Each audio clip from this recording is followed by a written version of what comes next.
Okay, so all right, so we're in section 4.6. We're looking at some optimization problems, and there you're basically applying your knowledge of maximizing and minimizing functions to different word problems.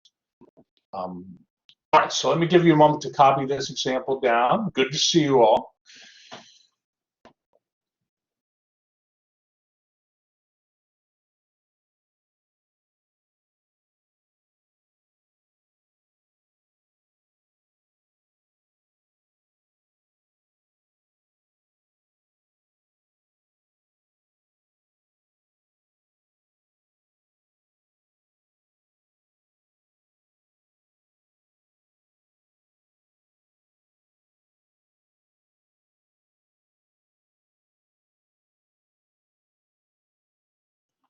Okay, thank you, Betsu. Appreciate it. Thank you.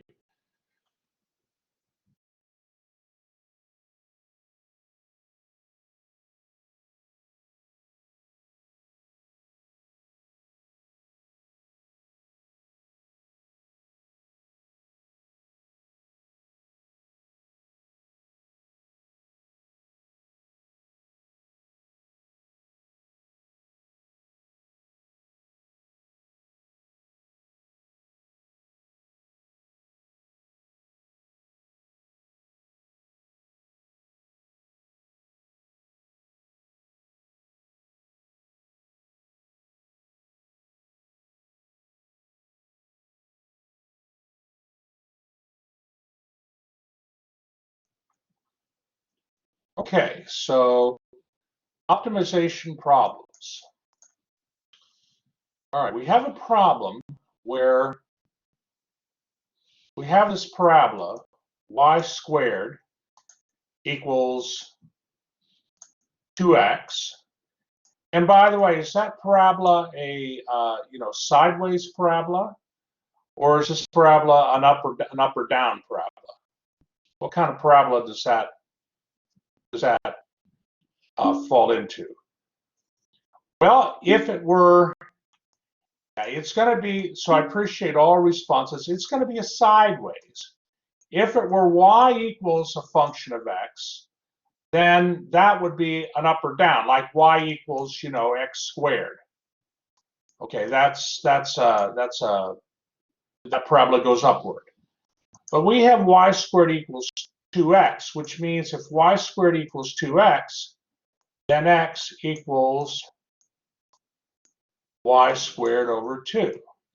So that's right, Ian and Sebastian. It's an up or down, sideways, sorry, parabola. And appreciate all responses. Okay, so you can imagine we have a parabola drawn in the xy plane. We will draw it. But we have a parabola. And do you think there is a point on the parabola that would be closest to the coordinate 1, 4? I mean, does that sound like a possibility?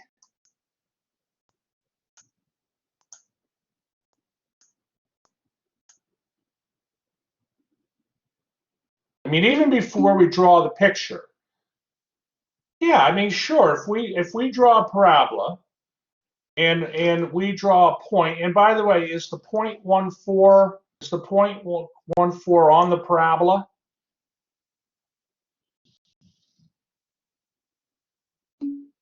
No, no, because 4 squared is not equal to 2 times 1. So you have a parabola, you have a point that's not on the parabola, and you want to know what point on the parabola what is going to be closest to this point 1, 4. It's a little bit like, remember the movie, what was that with, trying to think of that guy, the movie Mars, where the guy's stranded on Mars. I'm trying to recall Matt Damon, The Martian. There we go. Thank you, Ian. The Martian. Remember, the spaceship had like Matt Dillon has to time his ascent into space at the right time, so he's closest to when the ship comes by. Remember the kind of the end of the movie. I mean, that's what this, okay, Nicholas remembers, that's what this reminds me of. I mean, you know, this is, and John P. remembers it, sure. So, you know, this could be of use. Okay, so let's go ahead here. What do you think we should do first for this problem? What would be helpful to have?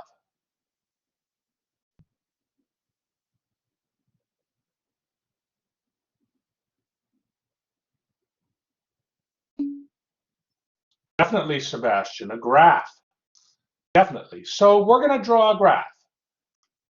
Now, y squared equals 2x. Our TI calculator, of course, has, like, you know, when we go to the y window, we have y1 equals and y2 equals. So to graph this parabola, I mean, it isn't that hard to graph by hand without a calculator, but of course, what we need to do to graph it is we have to solve for y. So if y squared equals 2x, then y equals plus or minus the square root of 2x. So therefore, on your TI-84, in y1, you could put positive square root of 2x, and then in y2, you could put negative square root of 2x. And I did that. And when I did that, I drew the picture here. Here's my parabola, y squared equals 2x. It opens up to the right.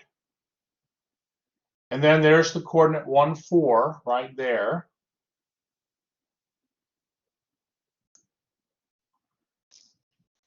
And I've drawn a, well, what I've done on the, well, let me give you a moment just to copy this part down, okay? Let me give you just a moment.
Okay, so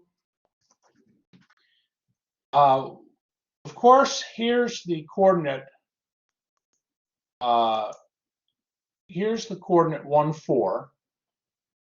And what I did was on the parabola, I just mentally picked the point that I thought the point on the parabola with coordinate x, y, whatever, we don't know what that is yet. We have to find that. But I picked the point on the parabola that I thought was closest, the closest distance. Hold on here.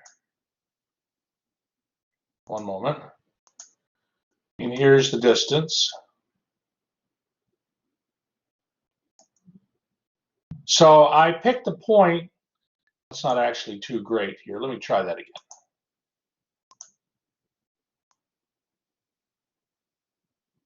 Okay. That point on the parabola okay, in my view,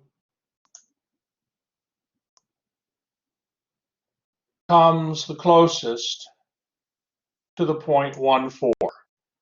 I mean, you know, and just out of curiosity, based on the graph, what is the coordinate xy? I guess I can, I should add the scale for my vertical axis too, right? It looks to me like the coordinate xy is, I agree with Nicholas, it looks to be about 2, 2. Okay, but how do we know it isn't 2.1, 2.1, something like that, or well, 2, 2 is on the parabola, but it could be like 2.1 something else. We have to verify that the coordinate 2, 2 is the coordinate on the parabola that is closest to the 0.14. Okay, and again, I think of that movie, The Martian, where Matt Damon has to, time it so he gets to the spaceship when it's closest. Maybe the parabola is like the spaceship, right, moving in space. It's just an example. Okay, so we have to find a function to minimize. What are we minimizing when they say find the point on the parabola that is closest to the 0.14? What are we minimizing? John, I don't know I don't know what he used. John's asking, did Matt Damon use calculus to help him? I can't imagine. I imagine he would have. I don't know. Better to have it than not to have it, right? I mean, we need a function to minimize. Okay, I did not. We need a function to minimize here. I mean, we want to find the point on the parabola that is closest to the 0.14. So closest means minimize, right? Closest means minimize. But what function are we going to minimize?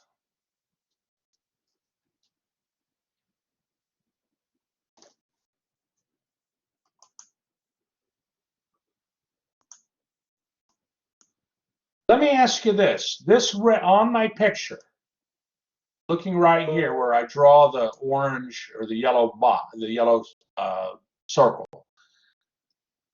the red point at xy seems to be closest to the coordinate 1, 4. If that red point is closest to the 0.14, why is that? What is minimized? What saying that the coordinate xy is closest to 1, 4 means that what is minimum between the 2 points? Good, the distance. Good, the distance. So the distance is the function that we have to minimize. That's right. So, okay, we wish to minimize the distance. Okay, and this would be the distance. So one point is the coordinate 1, 4. The other point is the coordinate xy. So we wish to minimize this distance. Okay, so far so good? Up to here? All right. All right. Okay, very good. Thank you, everybody. Well, there's a problem with this function here. This distance that we're trying to minimize, we have a little problem. A little problem. So the distance is the square root of the quantity x minus 1 squared plus y minus 4 squared. But we have a little problem. What do you think the problem is? And so we're sort of approaching this from a Socratic method point of view, you know, so that you can, there's a kind of a common theme to all these optimization problems.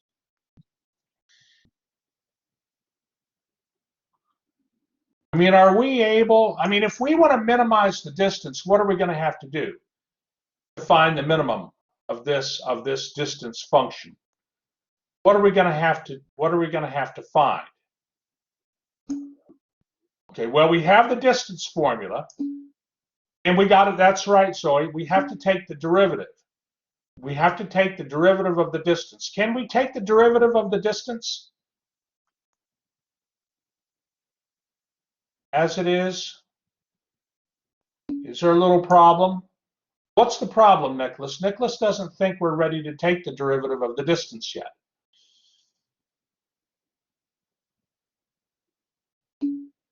Okay, so that's right, Nicholas. So the problem is we have two variables. We have an x and a y. This is not multivariable calculus. This is not Math 280. This is Math 181. So we're looking at functions of one variable. I have two variables. So what I have to do is I have to replace either I gotta write x. Well, let me say this. If this variable x here, I could replace that as a function of y, then I would be set. And I can do that because y squared equals 2x, which means x equals y squared over 2. And so now my distance formula can be rewritten as the square root of y squared over 2 minus 1 squared plus y minus 4 squared. So now my distance formula is a function of one variable.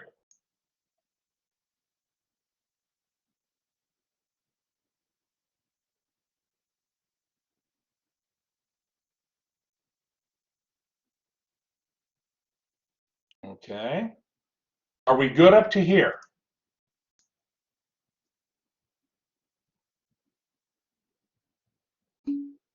All right. Well, now here's the thing. I could take the derivative of this distance formula. But the distance formula is a little bit complicated to take the derivative because we have this square root here. We have a square root. So what if we were to, instead of trying to take the derivative of the distance formula, what if instead, I'll go to the next page, what if instead we were to take the derivative of the square of the distance? I mean, in other words, minimizing the distance d would be equivalent to minimizing the square of the distance d. I'll add that.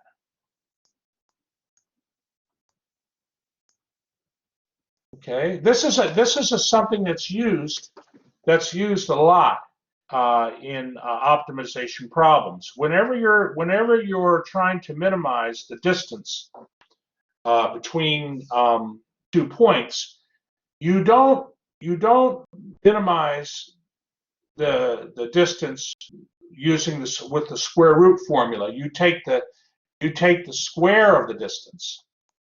You take the square of the distance, and you minimize the square of the distance. The square of the distance, d squared, would be equal then to y squared over 2 minus 1 quantity squared plus y minus 4 quantity squared. And the reason we do this is because d squared is an easier function than d to minimize.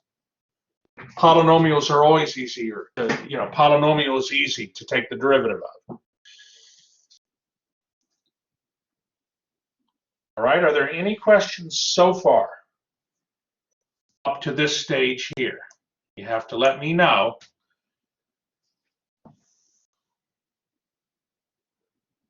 Is everybody okay with this idea that minimizing the distance, d, is equivalent to minimizing the square of the distance, which would be d squared? Is everybody okay with that? All right. Well, now d squared, of course, you can see based on the right side here, d squared is a function of y. So now I'm going to call my d squared function f of y. Not f of x, f of y. Okay, and so then we're going to go ahead and differentiate f of y using the chain rule. So sometimes when I like have a, you know, like I'm using the power rule and the chain rule, and but you know the I put a 1. I write it that way just so you don't. Sometimes ones can look a little bit like a derivative, and I don't want you to accidentally think that, you know. So I actually write out my powers.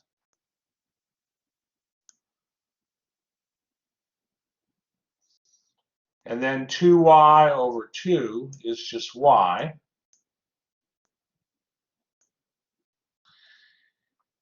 And of course, what I'm going to do is distribute the 2 into y squared over 2 and into 1. And when I do that, the first term is going to become y squared minus 2 times y. And then the second term is just 2y minus 8.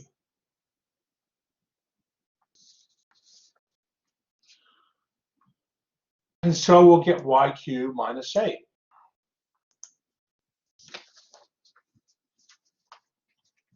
Okay, let me know if you have any questions.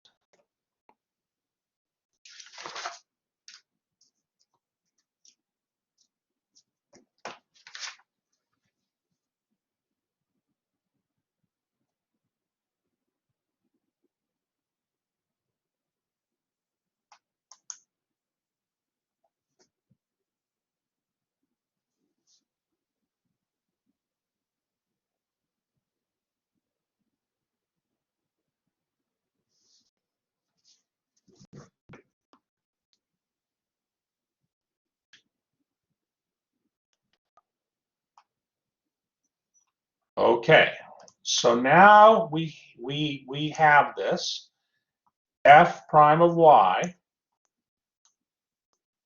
which is the derivative of the square of the distance. F prime of y is y cubed minus 8. So first, we need to identify what a critical value is. Critical value is where, there's, critical value can be many different things, but in this case, the critical value is where our derivative equals 0, and it'll equal 0 when y is 2. Let's see, John asks, where is the 2 times y over 2? So John, up here, you're looking up here.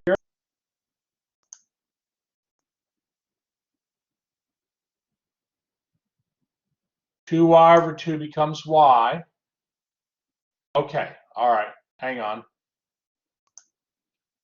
So 2y over 2 becomes y, and that's the y that you see here.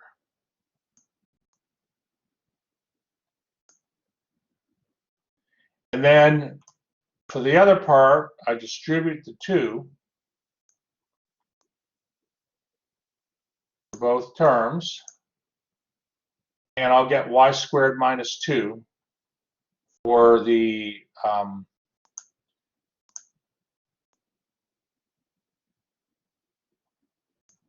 this part. So far, so good, John? Okay, all right. All right, well, y equals 2 is a critical value. And we want to treat this problem just like we treated the problems that in section 4.3, where we wanted to find out, where a function was increasing or decreasing. We looked at a chart. We can do the same thing here. See, I want to know, I mean, the question is now, and I'll write it down, is, well, let me rephrase it. Hold on here. Is the distance, or is our function f of y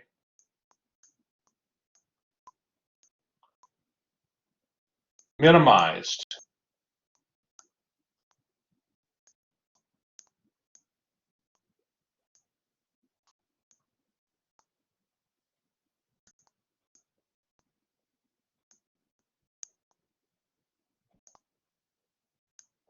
Okay, is our function minimized at y equals 2? I mean, that y equals 2, right? I mean, just in terms of thinking about a function, y equals 2, a critical point could be, it could be a maxima, it could be a minima, it could be one of the endpoints, but there are really technically no endpoints here to worry about. But we need to establish that my function f of y is truly minimized at this value y equals 2, and it shouldn't be hard because this derivative f prime of y equals y cubed minus 8 is easy enough to chart. Okay, so we're going to use what we call the first derivative test. Now you actually have used this before. You just didn't, maybe I might have mentioned the name of it, but it is the first derivative test that you've been using to find out where the function's increasing, decreasing. So let me go to the next page. Are we good so far?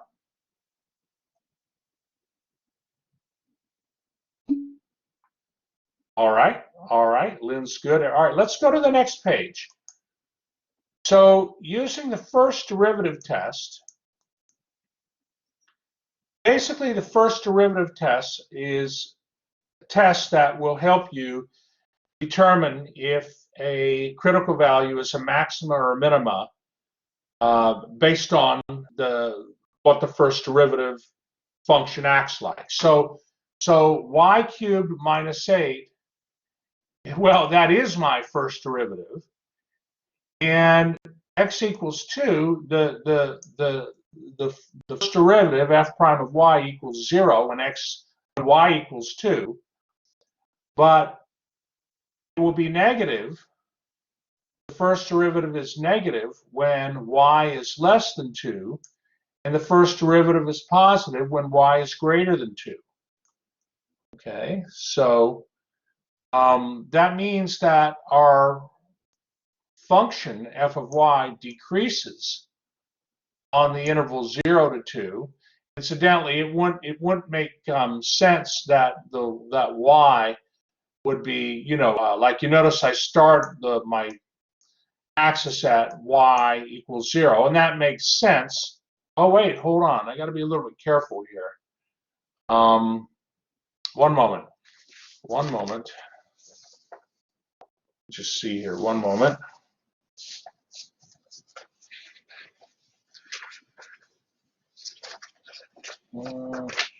Just checking one thing here. Well, yeah, I mean, based on the picture, of course, coordinates on the parabola can be positive, they can be negative. But the y-coordinate, based on where the how the parabola looks and the coordinate 1, 4, the point on the parabola that would be closest to the coordinate 1, 4 would fall in the first quadrant, which means that y is positive. So it makes sense to start y equals 0 and then just continue y on. But based on the fact that the first derivative is negative when y is between 0 and 2, that means that our f of y function decreases on 0 too. But then, when y is greater than 2, our first derivative is positive.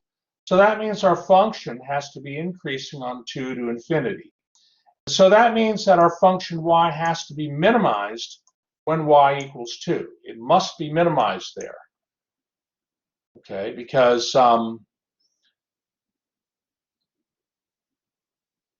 that's just what we've learned, right? When our first derivative is negative, when the first derivative of a function is negative, that means the slopes of the function are negative, and so the function has to be, the tangent. I should say, I want to say this the right way. I don't want to oversay it. Are we? And I think everybody should be good with this. But are there any questions?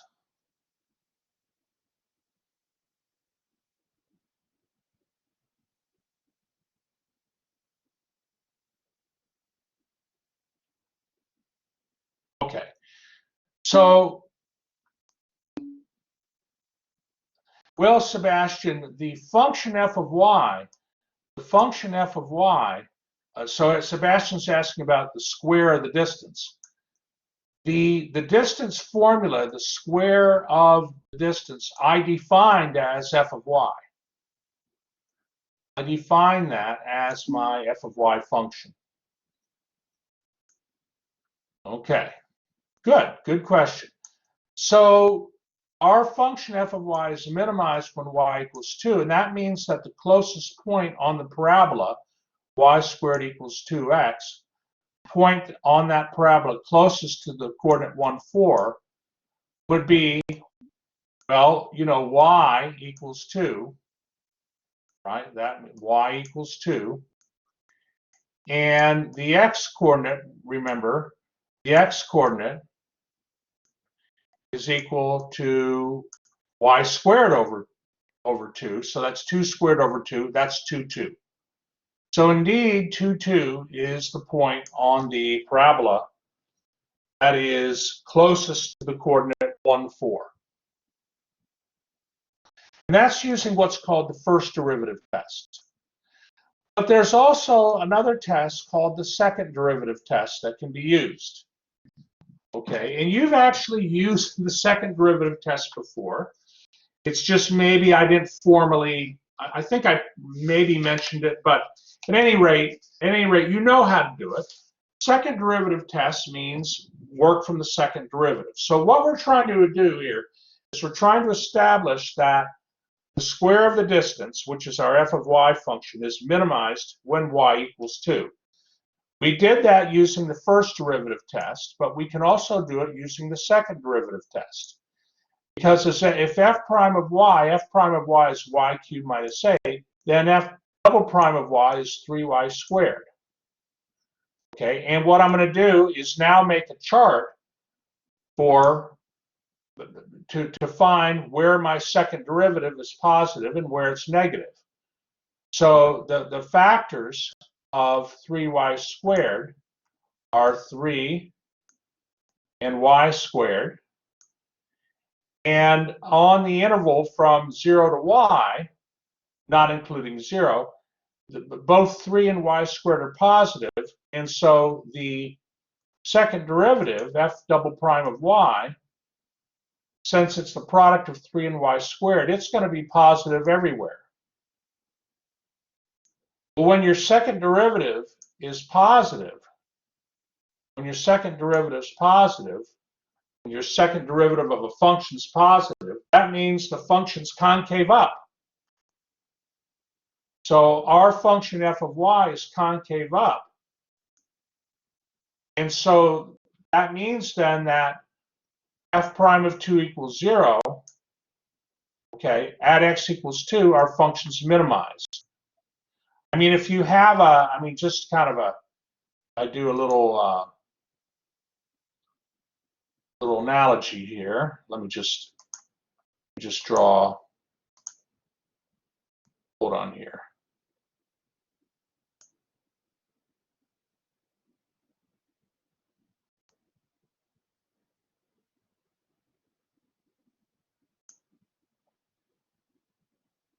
Let me just see. I'm being careful. I want to make sure what I write is not just being a little bit careful here.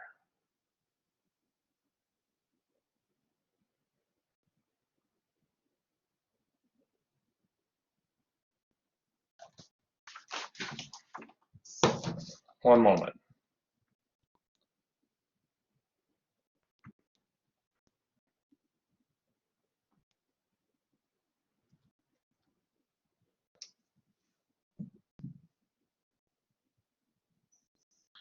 Okay, so what I'm doing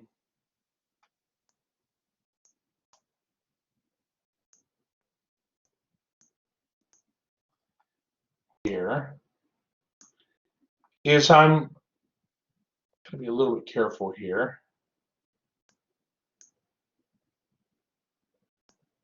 This is -8 down here.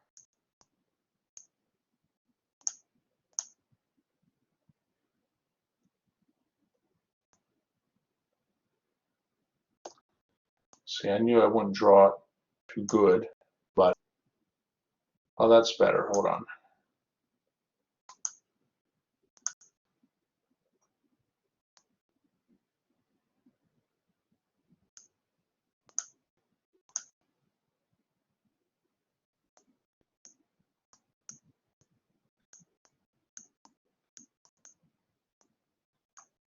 So what I've drawn here is y.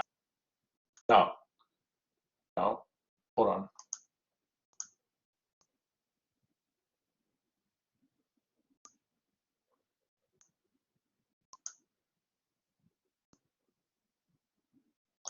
I've drawn my function f of y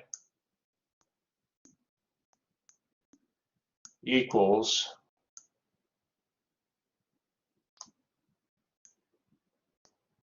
y cubed. I'm sorry, I'm not doing this right. No, this is not needed. This is going to just complicate things unnecessarily. But what I'm trying to say is that if you have, this is, let me just do it a little aside here, okay? So you are comfortable with this second derivative test, okay? So let's just say you have a function, okay? Here's some function, and the function here has a critical point. We agree that that red dot there is a critical point, right? Well, is this function concave up or concave down? This red function that I've drawn. It's concave up. So that means that the critical point would have to be a minimum if the function's concave up. And that's what you're doing here. That's what you're doing with this second derivative test. If you had a function, say, like this, let's say you had another function that looked like that. Okay, and clearly the critical point is this red point here. That's where, that's where your first derivative is equal to 0, right? The slope equals 0 there at that point. Is this second function here concave up or concave down? That's concave down. Well, the critical point there would have to be then not a minimum, but it would be a maximum. So that's how you're using the second derivative test. That's how you're using it here. If you have in this case, we had a critical point at y equals 2, and the function was concave up on 0 to infinity, but that interval includes 2 at y equals 2, that's going to be, a case like this. Okay, and that's the second derivative test. And so that confirms the closest point is going to be 2, 2. Because when y equals 2, x equals 2 squared over 2, and you're good. Okay, are there any questions on that? Try not to get too technical. We can get sort of caught up in terminology. We have to be a little careful. But, I think,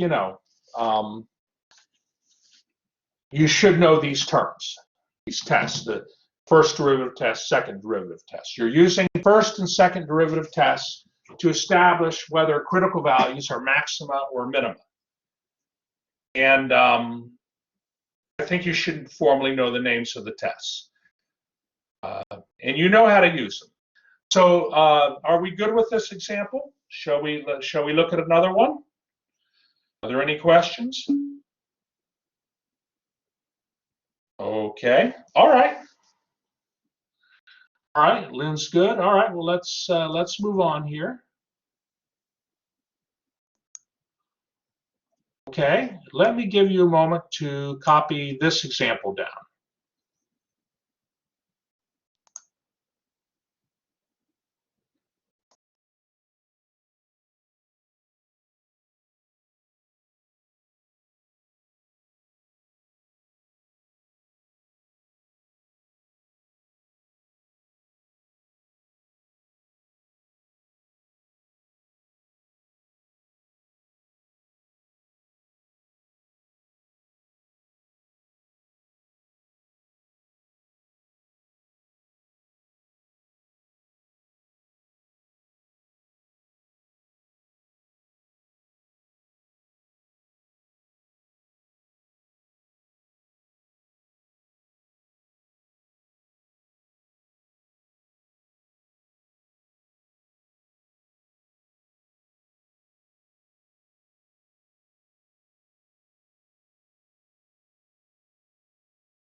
Okay, maybe another moment or so here, and we'll talk about this problem.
Okay, so in this problem, we have a rectangular storage container with an open top. And it's going to have a volume of 10 cubic meters. Okay, so I guess that's a fairly big box, right? So the length of the base, they say the length of the base is twice the width. So the way this box is constructed, the length of the base is twice the width. Material for the base costs $10 per square meter. Material for the sides costs $6 per square meter. We want to find the cost of materials for the cheapest such container. Okay, so incidentally, just out of curiosity, why do you think the material for the base is more expensive than the material for the sides? Material for the base costs $10 per square meter. The material for the side of the box costs $6 per square meter. Is there, I mean, does that kind of make sense in the context of the problem?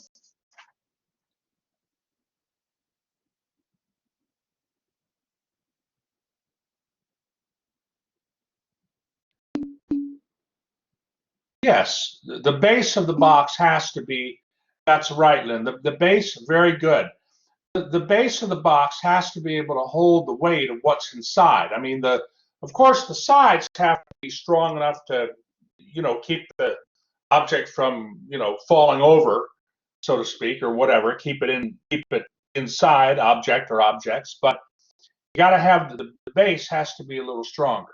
So it's going to cost a little more, right? Maybe thicker cardboard, that sort of thing. All right, so what might be a nice way to start this problem?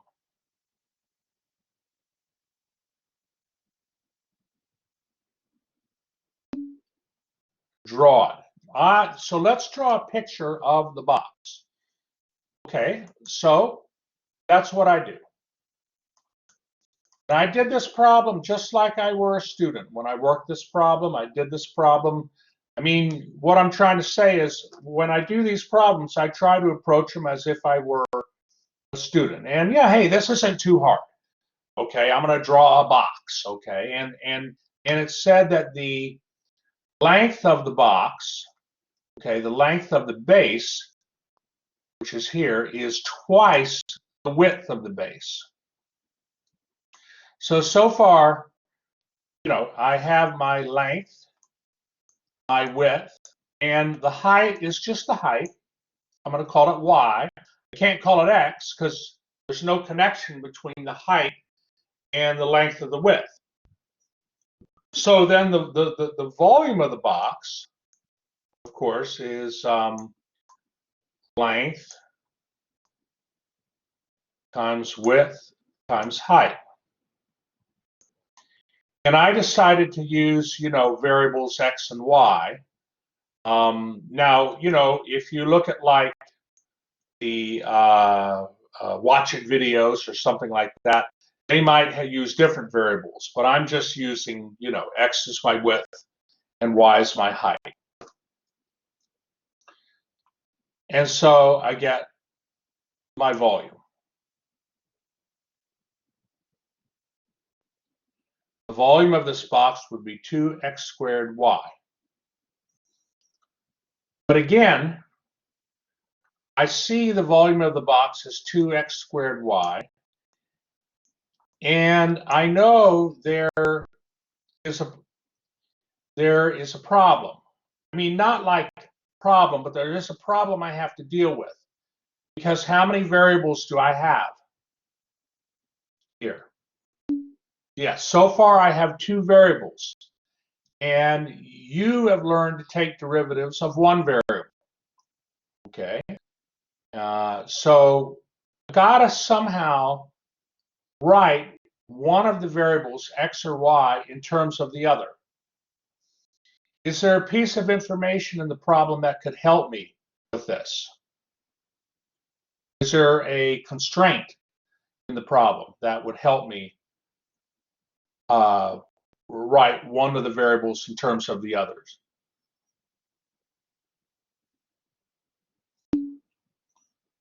Okay, yes, I can go back.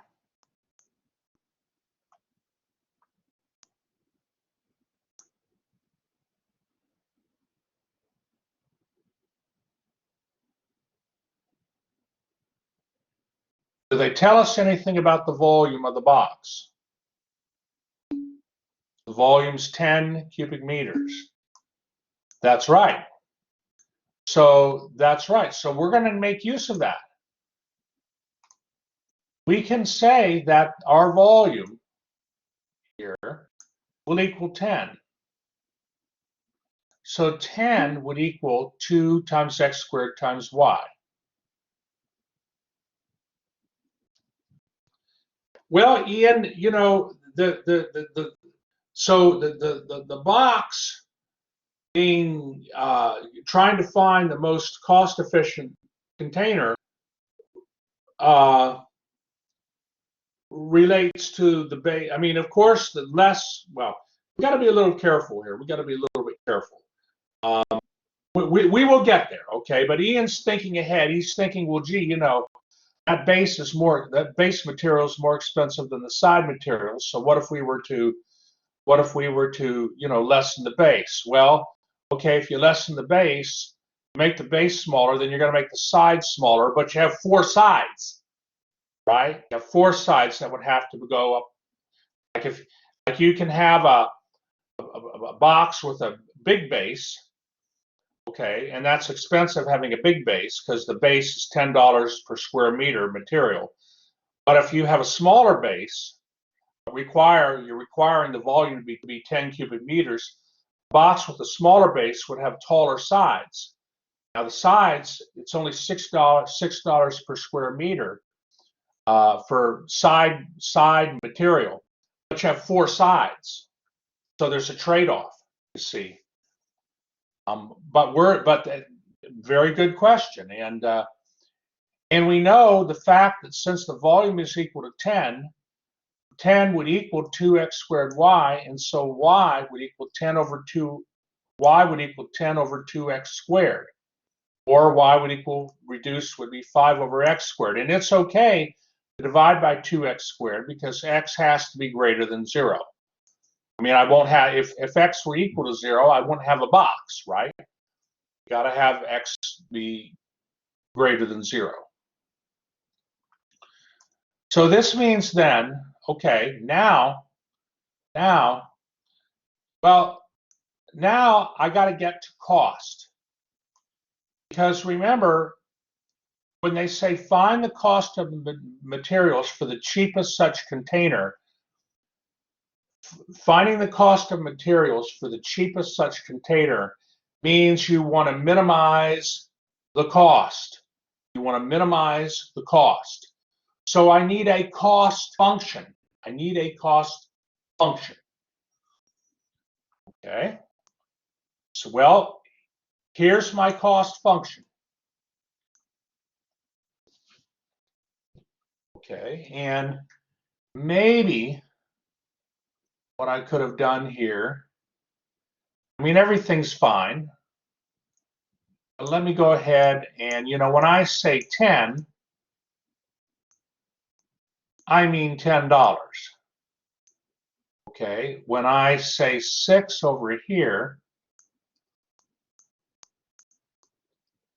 I mean $6. And when I say 6 over here, I also mean $6. Okay, so all right, this is kind of interesting. So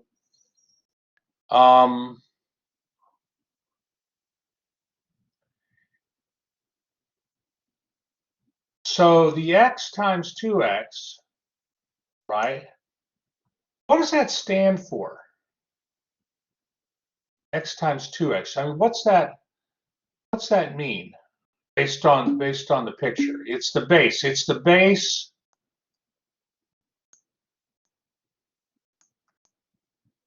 base what? Base something.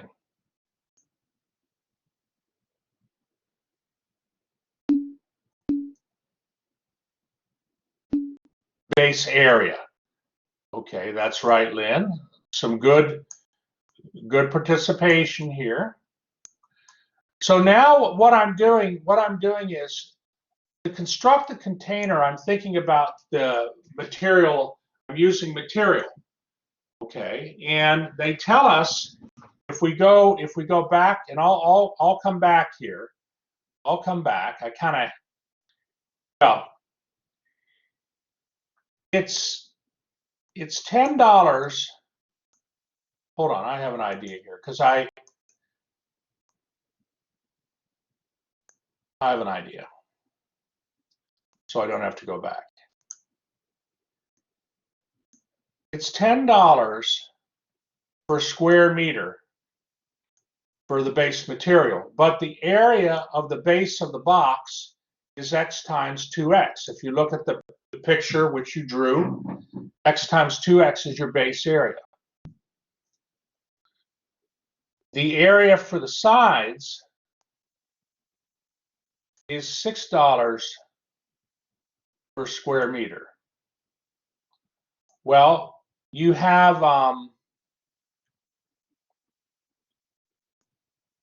two sides here. This is the area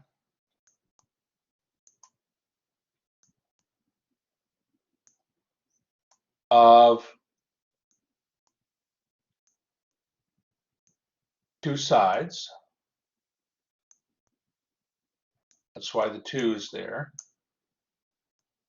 So two of the sides have area 2 times x times y. So the area of two of those sides is 2 times x times y. And then the other two sides of the box have area x times y. So this is the area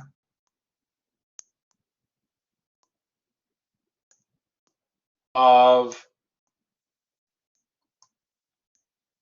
the two other sides.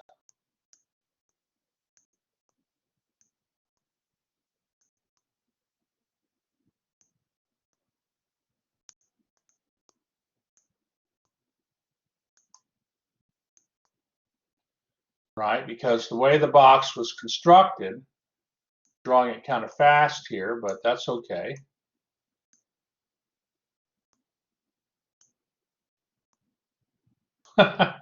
Hold on, I can do a little better than that.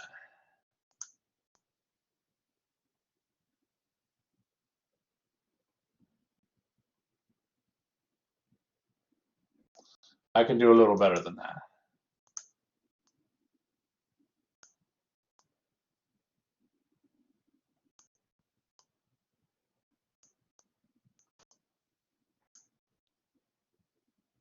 Okay, so this was x,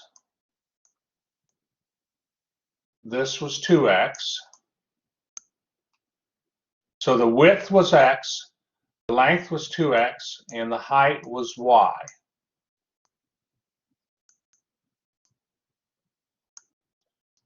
So given that, does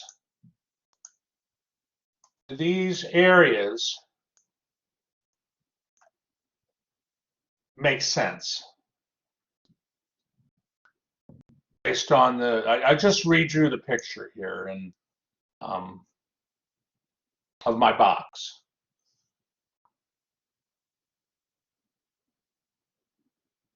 So let's make sure the areas are good first.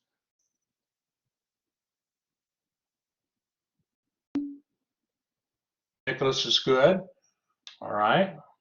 You have to let me know if you're uncomfortable. You have to let me know. Okay.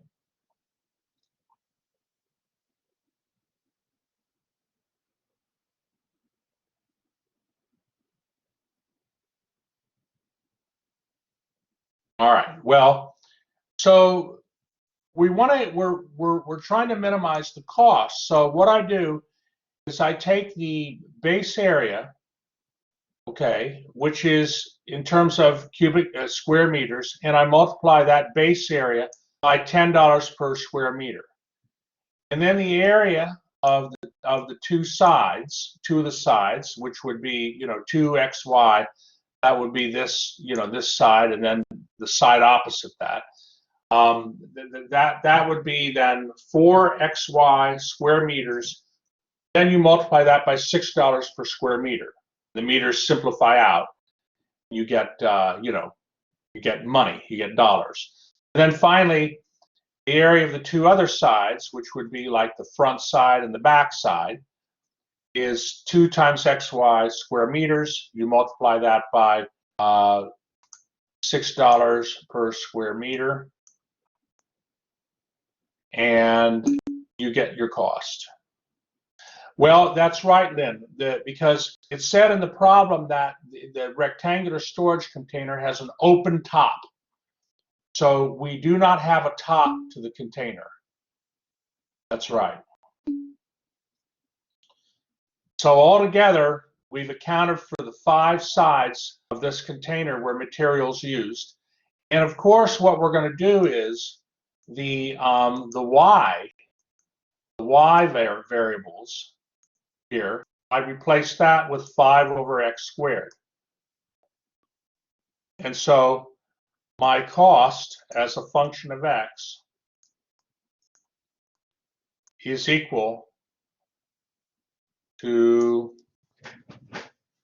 20x squared plus 24x times 5 over x squared plus 12x times 5 over x squared.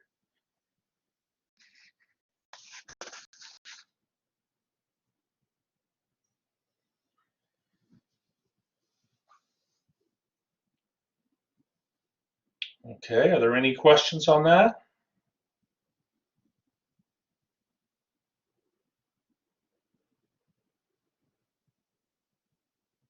So this is the cost to construct a box that has width x to it. And the box, of course, the volume is restricted to be 10 cubic meters.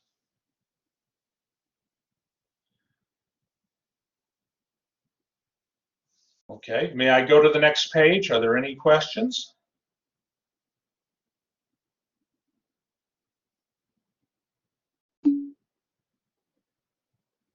All right. Okay, let's head to the next page then. So naturally, I want to simplify this cost function. I'm not going to take the derivative yet until I simplify it. So that's what we do here. The cost function simplifies to 20x squared plus 180 over x.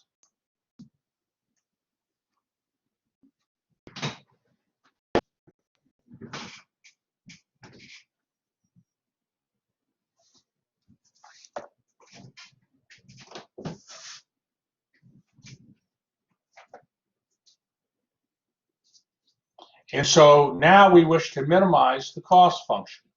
So, of course, to find the minimum of a function, we have to take the derivative. Okay, and that's what we do.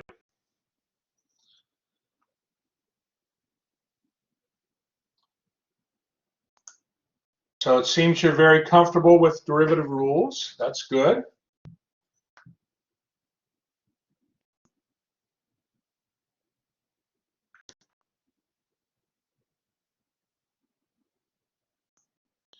And so my c prime of x, the derivative of my cost,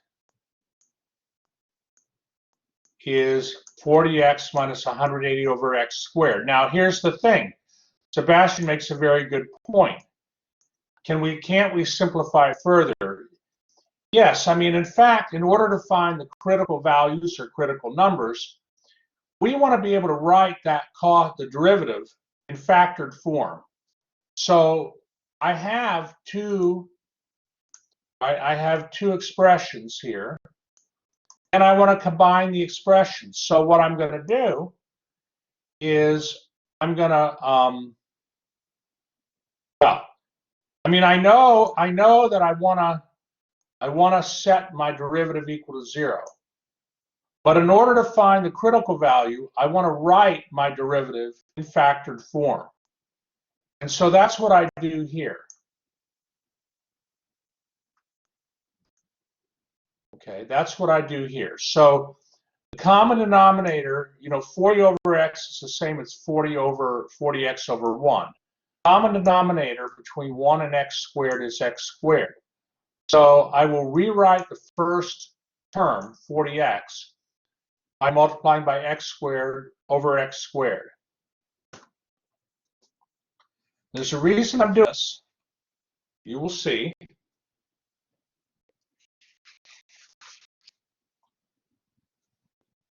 Let me know if you have any questions.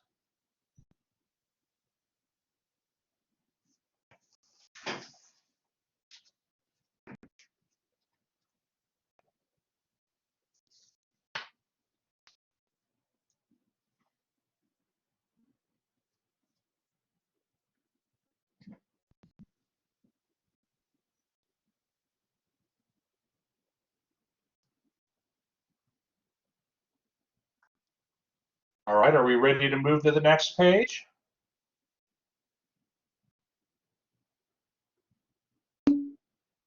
Okay.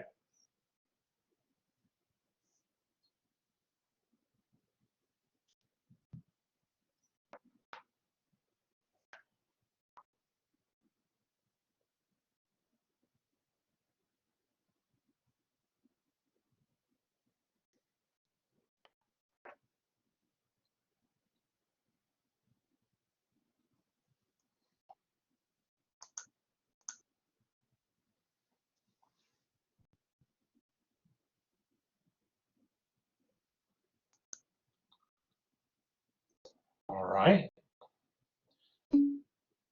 All right, so what I'm trying to do is find the critical number. And, well, what I do is I write the derivative of this cost function to construct my open rectangular box is equal then to 40x cubed minus 180 over x squared. But what I'll do is I'll factor the numerator. I'll factor 40 out of the numerator. And so my cost function, the derivative of my cost function, is equal to 40 times the quantity x cubed minus 9 halves divided by x squared.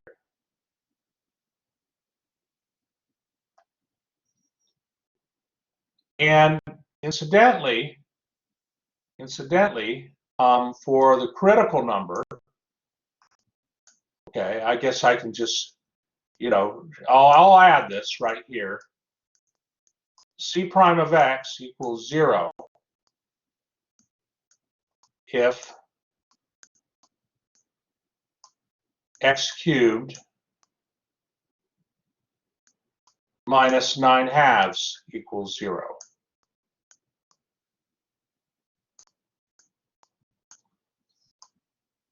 Okay, so the derivative here will equal 0 when this factor on top equals 0. Okay, I could have, all right, yeah. So, well, if x cubed minus 9 halves equals 0, then x cubed would equal 9 halves. And then x is just the cube root of 9 halves. And this is my critical value.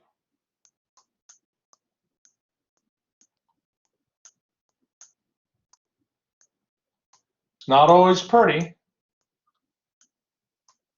but I think it's pretty because it's exactly right. That's the critical value.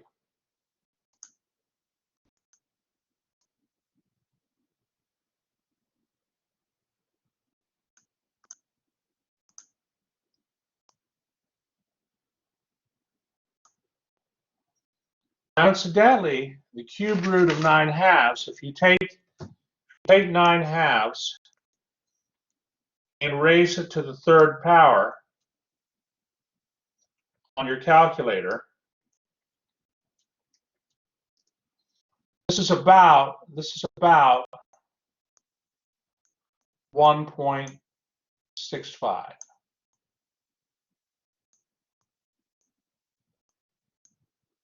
So in terms of creating a box that has a volume of 10 cubic meters, but is cheapest to make, we would let the width be 1.65 meters. Well, I got to be a little careful. I'm going ahead of myself here. We have to establish that this critical value minimizes the cost function, right? And also, we have to always be a little careful. You know, I'm not going to, like, when I do my computations to find the cost, I'm not going to use 1.65. I'm going to use the cube root of 9/2, right, in my computations, because when you round values too early in a problem and then use them in calculations, you won't get an answer in the end that's close enough to the, like, you won't. I mean, WebAssign's picky. It wants an answer that's very precise. How many of you noticed that sometimes when you round something too early and you use that number in the computation, it doesn't work? You know what I'm talking about? Okay. And I'll tell you, it's best not to round, right? We're going to use this cube root of the 9/2. So a lot of people have experienced that, and that's good. You're learning. So what I do is then, based off of my my first derivative here, I have three factors, right? I have three factors. I have in the first derivative, or three components. I have a 40, I have an x cubed minus 9/2, and I have an x squared. And I've put all those components down here.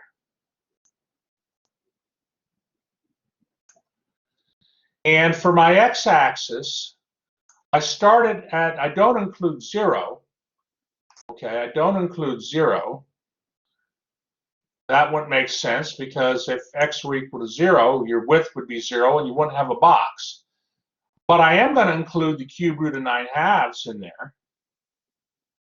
Okay, and then I'm going to see how the first derivative behaves. So 40 is positive always. X squared is positive always from, you know, along the positive x-axis.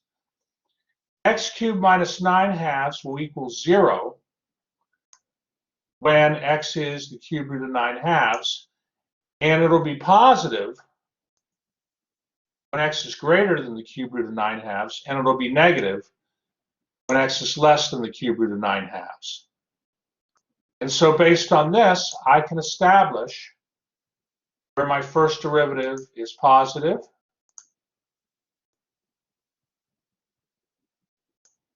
or negative, I should say, and where it's positive.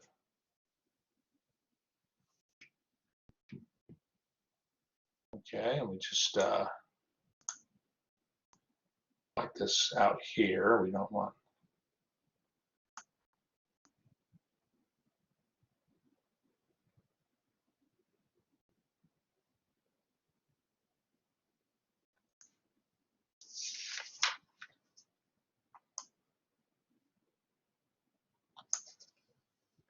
Now, incidentally, for the first derivative being negative from 0 to the cube root of 9/2, how are they getting these?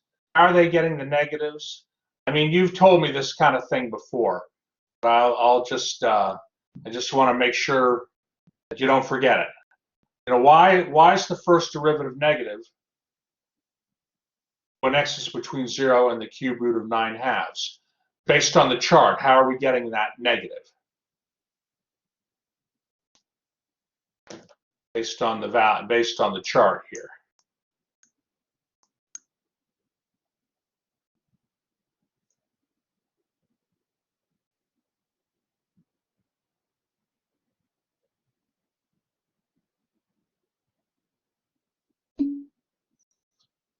Let's see here. So Ian is almost right. Almost right. We have a positive times, let me just, positive times a negative. Good. That's right, Joe. Divided by a positive. Good. And so I think you see this.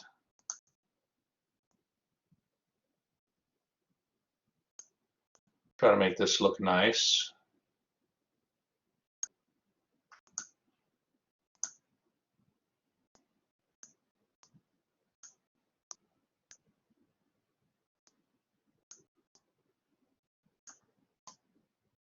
Good. Okay. So this means then that my cost function x, c of x, decreases on the interval 0 to the cube root of 9/2, okay, and increases on the interval from the cube root of 9/2 to, this shouldn't be a 0 here. This should be an infinity right here. That should be infinity. Let me fix that.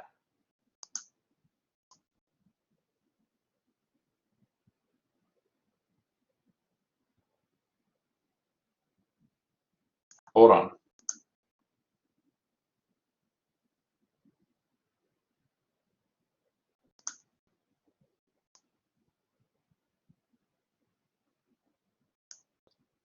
All right, let me fix it on my notes too. The book has nice examples too. I did one of them, the first one, but this is a separate example.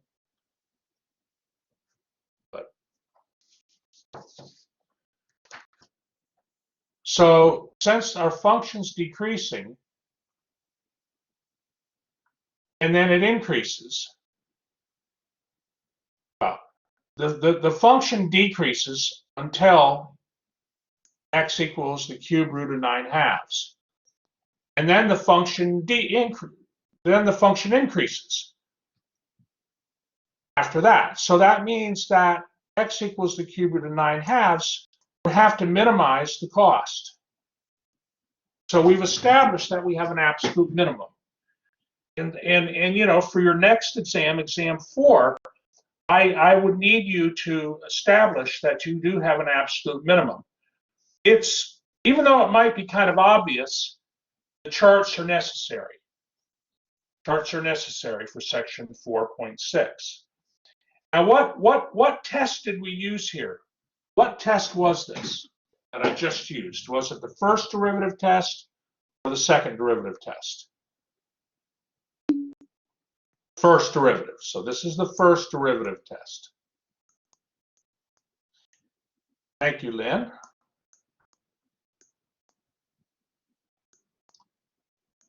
First derivative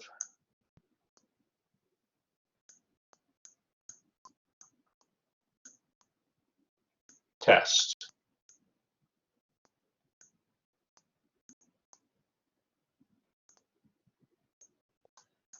And, you know, you could choose to use the first or second derivative test, but in this case, since the derivative is a little bit, it's not as pretty as it's not as easy to work with as the first problem, I'm just going to go and stick with the first derivative test. I mean, this shows it. I don't need to do any more. Okay, so you know, if you're so like, think as an engineer, maybe a person starting doing a business needs an answer to this kind of question. He or she wants to construct boxes that are twice as long as they are wide. Okay, maybe for a certain look of the box, they want that, but they want to use the minimum amount of material. Well, they want to use the amount of material that will minimize their cost. In other words, they have to decide on how much of the base material to use and how much of the side material to use so that their cost is minimized. And you're able to give them that answer. Thank you, that'll be $500, right? If you right? So but are we done with the problem yet? Are we completely done with the problem yet?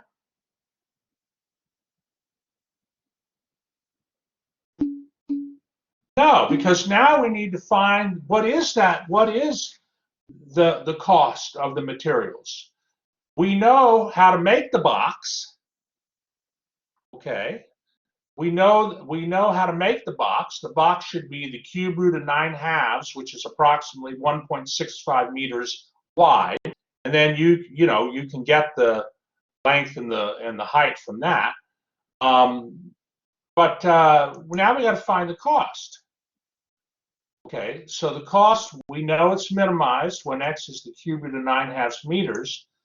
And the cost of materials for the cheapest container is, I have to put in the cube root of 9/2. And again, I'm not going to round it yet. I'm not going to round that cube root of 9/2 yet. I'm going to, only at the very end will I round it.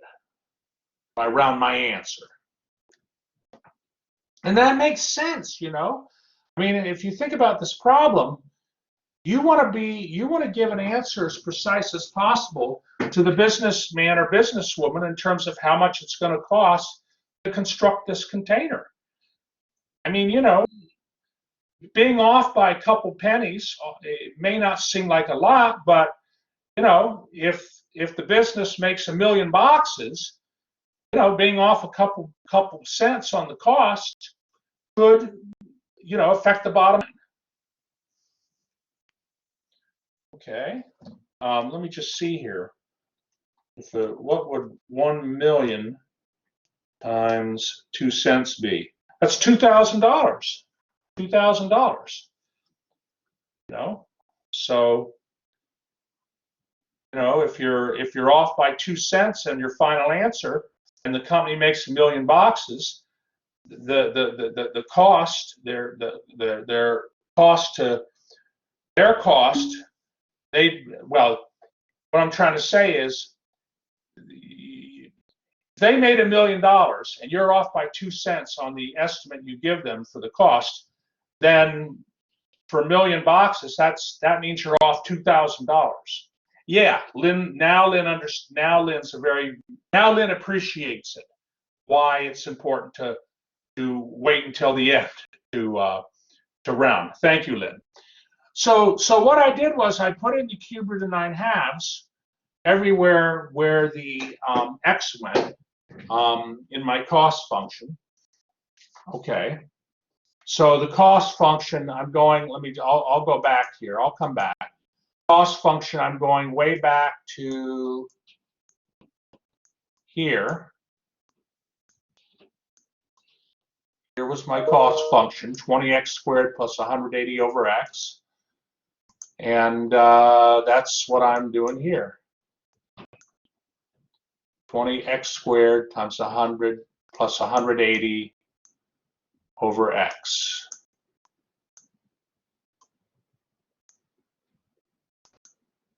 All right, let me give you a moment to.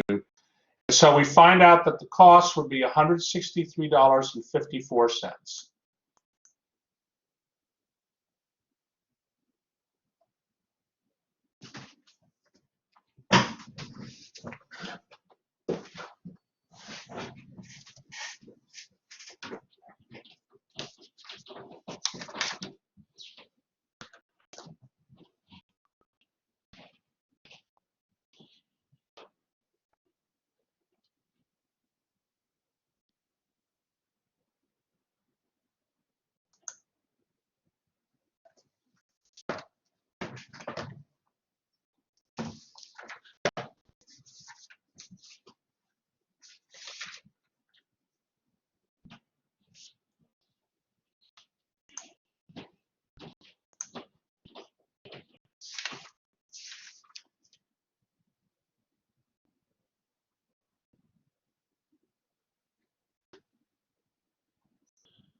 Okay, are there any questions on this problem? I'm going to bring up a problem from the textbook as well. I want to do one problem from the textbook. I want to look at one problem with you together. And then I think we'll have a little time for you to work on some homework here. But how many think this problem here is a pretty cool problem?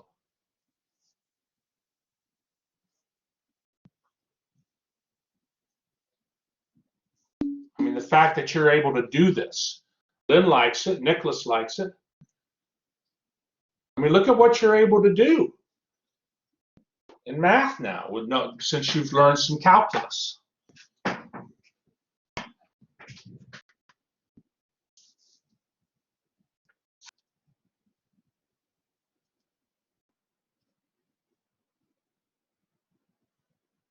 Okay, all right. Well, then let's go ahead and may I go to the next example, may I go to an example in the book? Are there any more questions before I move on?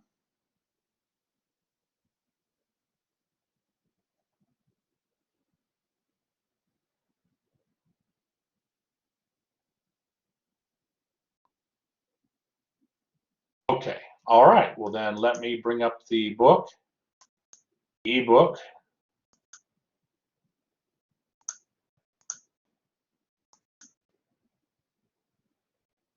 On here. I always do this. Hold on. One moment.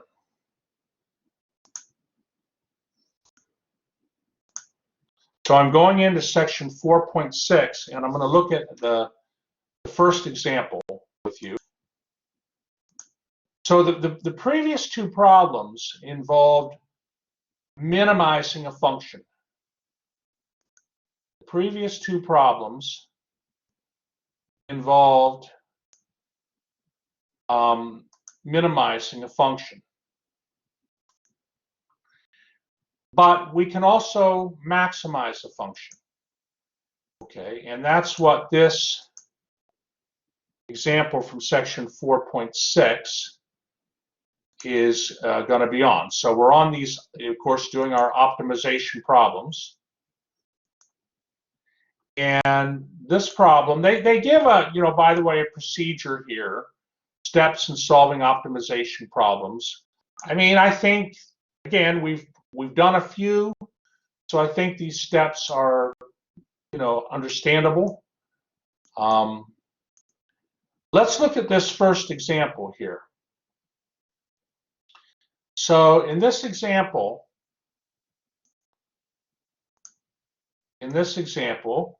okay, good, everybody's seeing it. The farmer has 2,400 feet of fencing and wants to fence off a rectangular field that borders a straight river. He needs no fence along the river, okay, because the river is a natural border. Okay, what are the dimensions of the field that has the largest area? Okay, all right, so all right, so maybe he's fencing off some field for some crops, and the animals won't cross the river to get to the crops. He has to fence off his side of the river. So, okay. All right, so what they've done here in figure 1, they first of all say, in order to get a feel for what's happening, let's experiment with some special cases. So, not to scale, there are 3 possible ways of laying out the 2,400 feet of fencing. So, in figure 1, they have the fencing where you have 100 feet on the 2 sides and then 2,200 feet going across. So that's a very long field. Okay, very long rectangular field. And the second picture in figure 1, he has 700 feet of fencing on the sides and 1,000 feet of fencing going across. Okay, that adds up to 2,400 feet of fencing. Okay, just like in the first figure, you have 2,400. The first picture, you have 2,400 feet of fencing. The third picture, he takes his 2,400 feet of fencing and makes the sides 1,000 feet each, and then 400 feet going across. So you see, there's a lot of ways that this farmer can arrange his fencing, but he wants to have the fencing so that he uses his fence, his 2,400 feet of fencing, but he wants to have maximum area inside the fence. Okay, so I mean, it makes sense. It makes sense. So, well, let's see how to do the problem. By the way, which one looks? Which one of the three pictures here in Figure 1? Which one of those three pictures does it look like? Maybe look like the best. Which one looks the best to you in terms of like more area? Okay, Ian likes the center picture. Nicholas likes the middle one. Lynn likes the middle one. Okay, all right. And I agree with you. But can we do better? Can we do better? Is 700 feet on the side, 1,000 feet going across the best we can do? We can do better. So, and that's where calculus is going to help us. All right, Nicholas. So if you don't know calculus, maybe you'd set up your fence the middle, just like it has in the middle picture there in Figure 1. But maybe we can do a little better since we know calculus. Okay, so, well, we have to go ahead and set up the problem. So area is what we want to maximize. So our function A is equal to x times y. But again, we have our area is a function of two variables, x and y. So let's see if we can replace y by something, that variable. Well, we're told that we have 2,400 feet of fencing. 2,400 feet of fencing, and that means then that 2 times x plus y would equal 2,400. So, you know, based on the picture, and let me see, let me go down to this picture here. I mean, in Figure 2, this is the general sort of problem we're working with. We have our area A of our field, area A, and we have on the sides X amount of fencing, okay, and then across we have Y amount of fencing. But 2x plus y equals 2,400. So that is our constraint. 2x plus y equals 2,400. And so if 2x plus y equals 2,400, then y is going to equal 2,400 minus 2x. And so our area is going to equal, let me just see if I can highlight it here, one moment. I'm running into trouble with this a little bit. I mean, it's right there in the center, so you can see it. Whoops, hold on. Yep. Hold on, let me get it back. I don't know why I did that. Hold on. Hold on, let me get it back.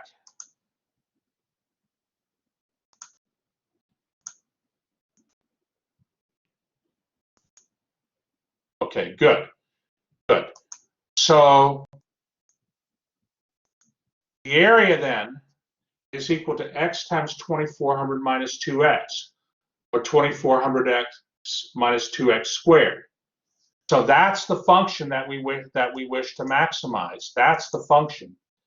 And of course, naturally, x is going to be between 0 and 1,200. I didn't really make a big deal of that in the other problems, you know, but we know that, you know, it's fine. That kind of thing, you know, restriction. I mean, we're fine. Let's not worry about that. So the derivative then is going to be 2,400 minus 4x And to get the critical numbers, we solve 2400 minus 4x equals 0, and that tells us that x is 600. So the maximum value must occur at this critical number or at an endpoint on the interval. And this is where I guess we do need to worry. The information, I want to be a little bit careful here. Well, this is what I'm trying to say. I don't want to get too technical. Okay?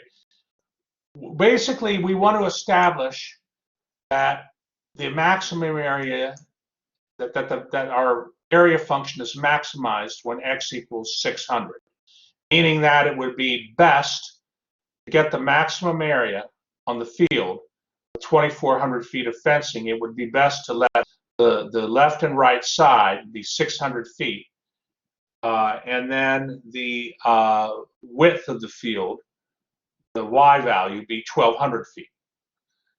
And what they do is they say, well, look, they actually use the second derivative test.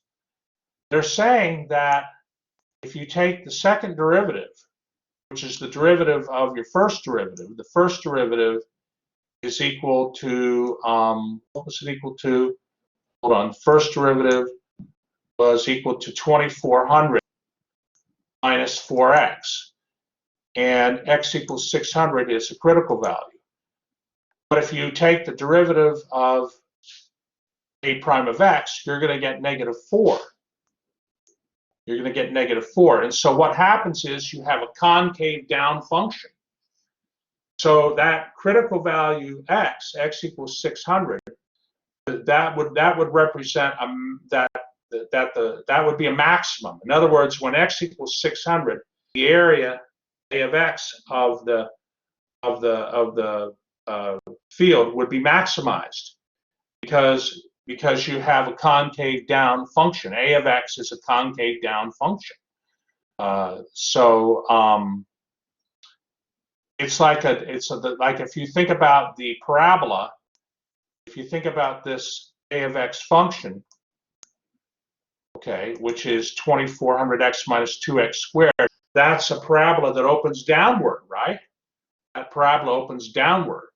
And so the critical value when x equals 600, the parabola would have to be at its maximum there. Okay?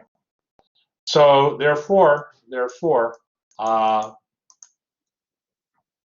we've established that, and again, you know, I want you to use calculus to establish where your maximum and minimum are.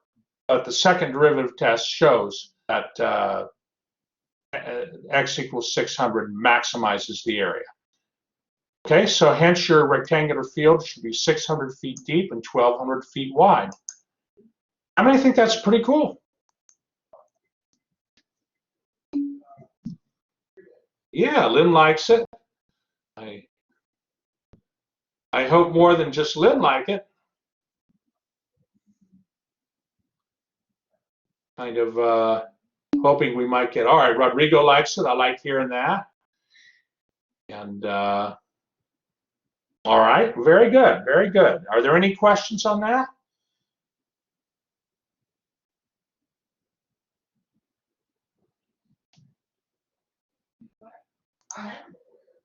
All right, let me stop.